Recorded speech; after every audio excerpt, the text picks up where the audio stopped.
Why, hello everybody. I am here at Kentucky Kingdom for just a couple hours, a short half-day visit on my way home from Holiday World.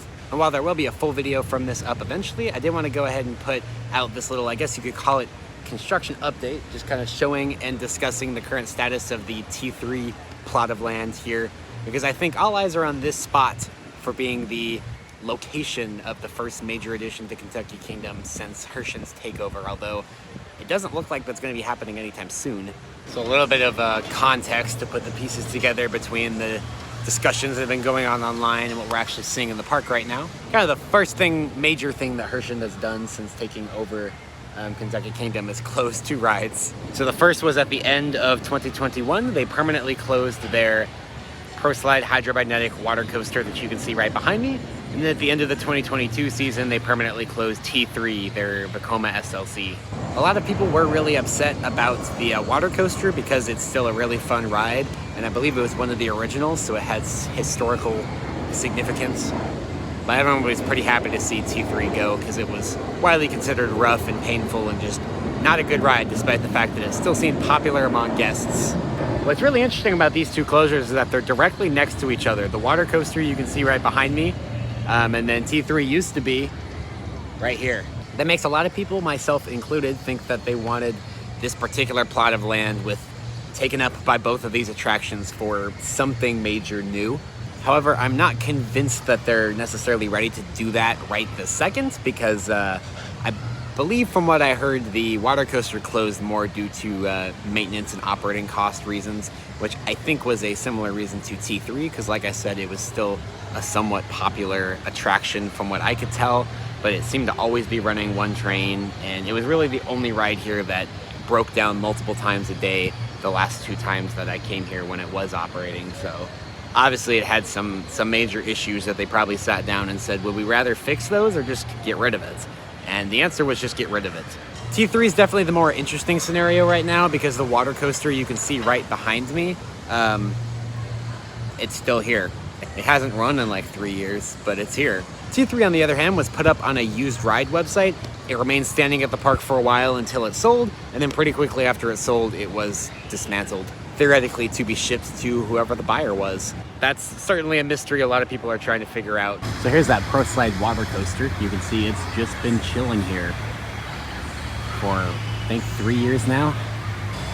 They're still upkeeping the landscaping around it and everything, so I guess there's potential to reopen it at some point, depending on the status of any of the mechanical parts, but pretty sure that's not going to happen, because I'm pretty sure they're going to want it for whatever's going into this plot of land right over here.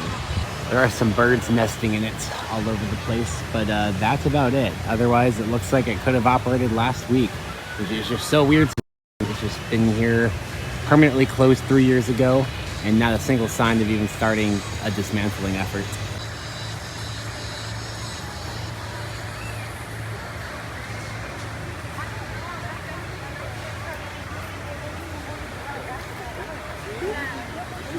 T3, on the other hand, is a very different scenario. As I mentioned, the ride has been sold, and we've seen some Reddit posts lately that some pieces of the track are one by one slowly being transported somewhere east of here. We don't know if they're going to another park or if they're getting ready to be shipped overseas. We just don't know. There's still a decent amount of track and support on sites that hasn't been transported yet. Some of it is sitting in the old T3 plot, and some of it's in like a parking lot behind like a hotel over there. It's kind of hard to get footage of any of that, but I'll try to insert a little bit for you here.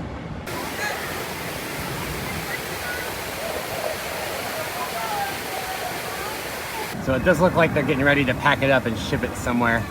They got the shipping containers there and some of the track.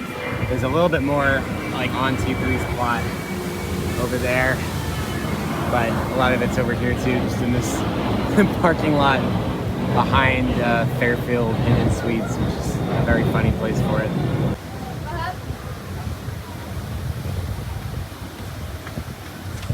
From the guest experience perspective in the park, where the T3 Plaza used to be, there is just this wooden fence that now surrounds the entire thing, and it's tall enough that I literally cannot get my camera over it at this angle, but you can kind of peer through some of the slats and some spots and see what's going on better with your naked eye than with the camera, but I'll try.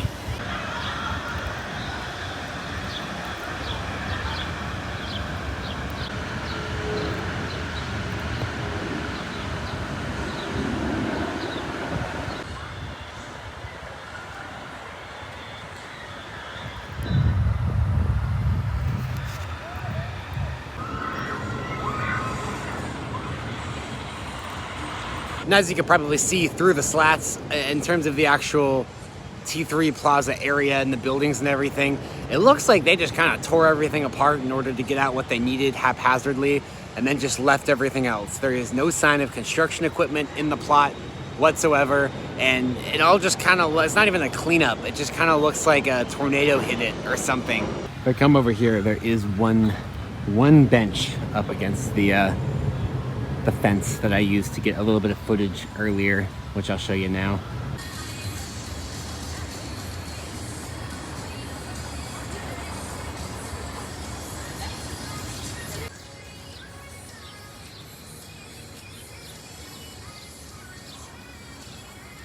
There are also a couple of fans lining this path, but I think they may have been left over from the T3 area, maybe. They don't work either way. It is kind of weird to be driving up to this park. Usually T3 is one of the tallest, most visible structures when you're driving in, but it's nowhere to be seen. And there's really no sign that the Rhine was ever here, other than occasionally, as with some certain angles, you can see some of the building rubble kind of over the fence a little bit.